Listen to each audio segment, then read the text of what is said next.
है। हम गरीब आदमी हैं, गरीब व्यक्ति कहाँ से पढ़ने जाएगा बता दिए बड़े स्कूलों में, जहाँ पे 3-3 हज़ार फीस लगी हुई है, साल भर के लाख रुपये फीस लगती है, किताब काफ़ी महंगाई हुई है। वो बच्चा अगर प्राइमरी स्कूल में पढ़ जाता है, मिडिल स्कूल में पढ़ा, सरकारी स्कूल में पढ़ जाता है, तो वहाँ की व्यवस्था क्या आखिर है? बारह नगर में जो कालिका माँ का बहुत ही फेमस स्थान है, और उस गेट से लगभग कालिका माँ के स्थान तक 200 से 250 मीटर की वो सड़क होगी।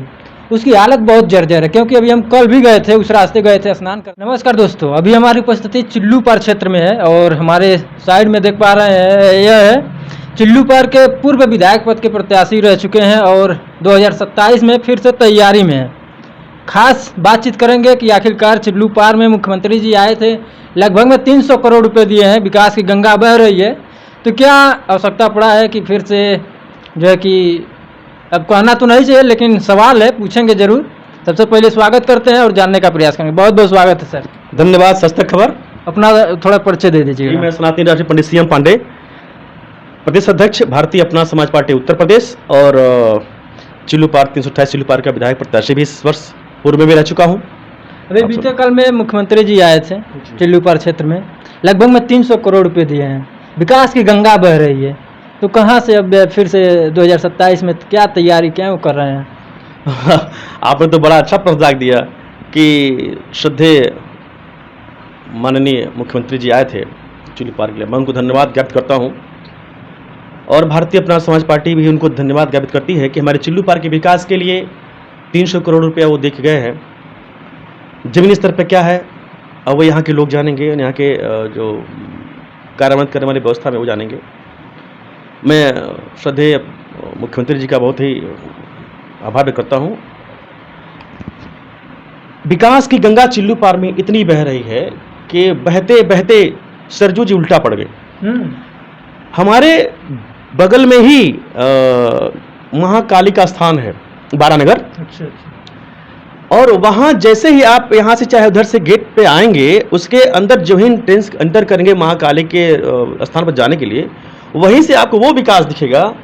किसी का पैर टूटा हुआ है, किसी का मुंह फूटा हुआ है, कोई पानी गड्ढे में गिर जाता है, किसी की साइकिल टूट जाती है, किसी की कार फंस जाती है, और वह स्थान ऐसा है कि रास्ता इतनी भयंकर है कि वहाँ विकास गंगा आपको अच्छी तरह दिख जाए। इस पर मैं एक बार कार्यक्रम भी कर चुका हूँ।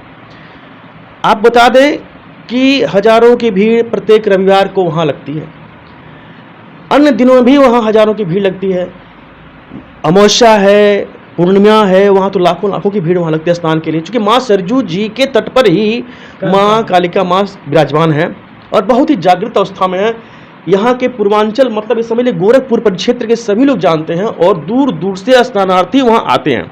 जो अभद्र भाषा या अन्य मैं कह सकता नहीं, मैंने कानों सुनी है, बहुत से लोग आते हैं जो फेसबुक पर भी डालते हैं और अंट-संट बोलते आते हैं कि यहाँ का विकास इतना तेज है कि अब तक इस रास्ते का निर्माण नहीं हो पाया, जबकि वहाँ ऐसा रास्ता निर्माण होना चाहिए कि आपस में 2 गाड़ियाँ निकल जाएं। और आज आपकी एक गाड़ी आ रही है तो बाइक निकलनी भी मुश्किल हो जाती है, गड्ढा तो उसका कोई कहना ही क्या है। ये है यहाँ की विकास गंगा। दूसरे नंबर की विकास गंगा यहाँ यह बहती है कि आप अस्पतालों में चले जाइए, आपको पूर्णतः दवा नहीं मिल पाएगी, दवा स्टोर से लिखी आती है। ये हमारे यहाँ विकास की गंगा। आप बड़ा आरोप लगा रहे हैं, क्योंकि बताया जाता है कि 1 रुपये की पर्ची कटाइए, कोई भी दवा लीजिए। मैं कह रहा हूँ ना कि आप पर्ची कटाइए, जो दवा आपको मिलेगी वो संतोषजनक नहीं मिलेगी। तमाम वहाँ मेडिकल स्टोर चल रहे हैं, आप मेडिकल स्टोर आप खड़े जाइए, तो मैं सयाम बात नहीं कर रहा हूँ, मैं ये कह रहा हूँ कि आप मेडिकल स्टोर में चले जाइए, और फिर जो सरकारी अस्पताल के सामने पड़े हुए हैं वहाँ तो जरूरत नहीं थी मेडिकल स्टोर की, थी। जब हमें सरकारी दुकान सरकारी अस्पताल से सारी दवाएं उपलब्ध हैं, तो फिर मैं मेडिकल स्टोर क्यों जाऊँगा? वहाँ मेडिकल स्टोर क्या आवश्यकता है? आप देख लीजिए कि वहाँ धड़ल्ले से इस तरह का, तो स्वास्थ्य ही यहाँ का डैमेज है। शिक्षा के कार्यक्रम आप देख लीजिए, आप चले आइए किसी भी प्राइमरी स्कूल में चले जाइए, लाखों लाख का सैलरी पाने वाला टीचर क्या कर रहा है, गोपनीय जांच करवा लीजिए, पता लग जाएगी शिक्षा की। तो जिस क्षेत्र में स्वास्थ्य ध्वस्त हो, शिक्षा ध्वस्त हो, ये जो बड़ी बड़ी सड़कें हैं वो तो चल रही है भाई, ठीक देखने में आ जा रहा है, लेकिन जो अंदरूनी सड़कें हैं वो अब देखिए एक स्थान पर ध्वस्त हो। रास्ते में ट्रांसफार्मर भी लड़का मैं देख रहा हूँ पड़ा हुआ है गांव के, इसमें डूब डाले हुए, उनसे मांग कर रहे हैं, वो दोस्तों हमारे कुछ लोगों को उनके पास जाना पड़ता है, समय हमारे कार्यक्रम काम करवा दीजिए। तो वो ये कोई चीज़ होती है? तो भैया पैसा आ रहा है, अब विकास गंगा कितनी बह रही है। मैं कहता हूं कि मैं CM पांडे, भारतीय समाज प्रदेश अध्यक्ष युवा मोर्चा, इस समय कह रहा हूं आपसे कि जिस समय मैं जीता ना, मेरा पूरा प्रयास रहेगा कि मैं पर्यटन स्थल बना के छोड़ूं उस स्थान को, बारानगर महाकाल का स्थान को पर्यटन स्थल तब्दील कर दूंगा। वहां हर वर्ष 2, 4, 5 मौतें हो जाती हैं, क्योंकि वहां पे लगातार कवरेज भी करते हैं जी, वहां मौतें आती हैं, डूब लोग मर जाते हैं, क्योंकि वहां पे नहीं वो घाटा ही नहीं है, पता नहीं चला कहाँ गड्ढा गहरा कहाँ नहीं है, जरा सा पैर एक पैर गया गप से नीचे ले आएंगे और मर जाते हैं डूब करके लोग, कोई संज्ञान नहीं है। क्या है जिम्मेदारी है भैया आपका युवा मर जाए, कोई और मर जाए, तो जिम्मेदारी आपकी होनी चाहिए ना, ये नहीं है। तो पहला चीज़ तो वहाँ घाट होना चाहिए, पक्का घाट होना चाहिए, रास्ते पक्के होने चाहिए, और खासकर हमारे ऐसे स्थान पर जहाँ पर इस तरह के हमारे सनातनी हिंदू स्नान करने जाते हैं, पूजा पाठ करने जाते हैं, और वहाँ से उनको मौत की खबर लेके आती, कैसी व्यवस्था भाई।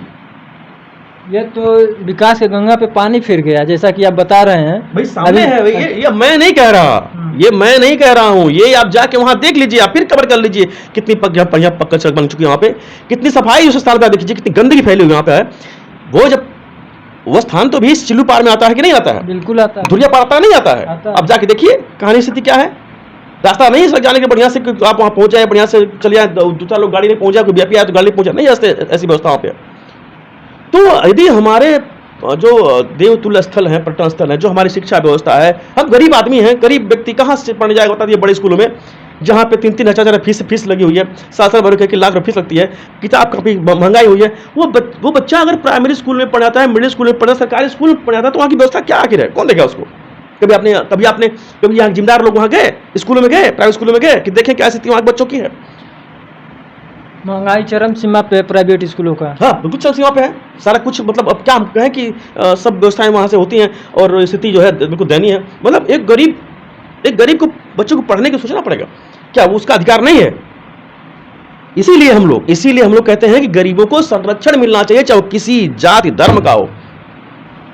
हमारे सभी जात धर्म वाले लोग हैं, कहने का तात्पर्य अलग हो सकता है, लेकिन मतलब है कि सभी जात धर्म, गरीब, मध्यवर्गीय, ये हमारे हैं, हम उनकी हक के लिए लड़ते हैं जी। चलिए, लेकिन अब 2027 में मतलब रुकना नहीं है। नहीं, बिल्कुल नहीं। क्या कहेंगे जो जनता देख रही है? जनता देखने में आपसे कहता हूं, सीएम पांडे का वादा जो मैं कहता हूं, करता भी हूं, कि 2027 में मैं आ चुकी, आप लोगों ने हमसे कहा था, आप लोगों ने वादा किया था कि आप फिर आइएगा, हम आपको साथ देंगे, तो मैं फिर आ रहा हूं आपके कहने पर।